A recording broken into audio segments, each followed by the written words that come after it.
siya sa lahat ng bagay. Hindi niya tayo pababayaan, mga minamahal ng mga kaibigan, sapagkat tayo ay nilang ng ating Panginoon Diyos. Kung ating pagmamasdan ng ating katawan, maraming mga organ yan. Ang may gawa niyan ay walang iba, kundi ang ating Panginoon Diyos. Ano po? Ang bata. Pag-masaya sila sa kailang murang edad, walang problema, di ba? Masaya sila sapagkat sila ay nagtitiwala sa kanilang magulang at sa ating Panginoon Diyos. Ang sabi nga ay ganito, ang buhay sa lahat ng kaganapan ay nag-aayak sa mapagmahal, mga pangyarihan at kahangahangang Diyos. Nagsasabi na taga-merong Diyos na gumagabay at nag-aalalay sa bawat isa sa atin. Pagpasan niyo yan. Lahat tayo ay dumaan dyan. Di ba? Sino sa inyo ang dumaan dyan? Limang kinaiba at talan. Siya ay mula sa maliit na bagay. Isang maliit na simplidad.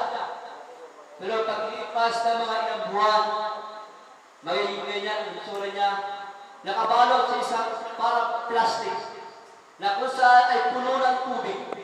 Habang tumatagal, siya ay lumalaki. Nabubuo, nakaroon ng paa, nakaroon ng kamay, nakaroon ng tainga, nakaroon ng mata, at lahat ng part ng ating katawan ay nabubuo. Sa loob ng siyang buwan, lalabas ang bata niya. Sino po ang gumagabay at nagbibigay buhay sa kanya? Wala iba, kundi ang ating Panginoon Diyos. Mga minamahal ko mga kaibigan, merong pag-asa. Merong pag-asa, wala iba, kundi ang ating Panginoon Diyos.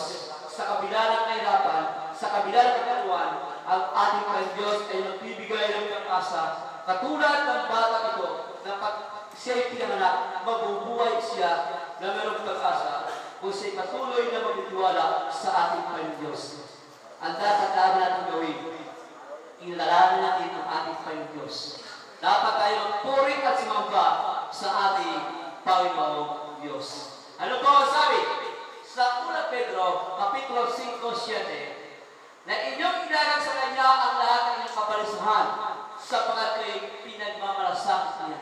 Kung kayo po'y nababalisa sa inyong buhay, ilagang niyo sa ating Panginoon Diyos at tutulungan niya tayo, bibigyan niya tayo ng kapayapaan. Ang sabi nga, mula sa ibayong pa ng mga bituin, may nagmamalasakit, wala iba, kundi ang ating Panginoon Diyos. Sa kabila ng mga bituin, naroon ang ating Panginoon Diyos, doon siya nakatira na nagbibigay pag-asa sa ating buhay, basta lumapit lamang tayo sa Kanya, humihilang tulong sa Kanya, at higit sa lahat, tanggapin natin siya bilang ating personal na tagapagligtas.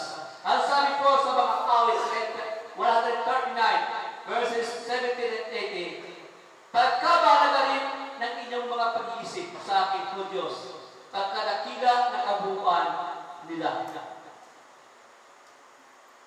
Kung ating bibilangin, higit sila sa bilang kaysa mga buhangin, pag ako'y nag-isip, ay lagi nasa iwa ko. Yan po ang sabi ng Hari David. Sa kabila ng kaguluhan, mga minamahal ko mga kapatid, dalawang uri na walang tao ang ating nakikita rito. Isang tao na sumusunod at nagtiwala sa ating Panginoon Diyos. Ang isang tao naman ayaw magtiwala at maniwala sa ating Panginoon Diyos. Kaya nga, ang sabi, maaari kang mabuhay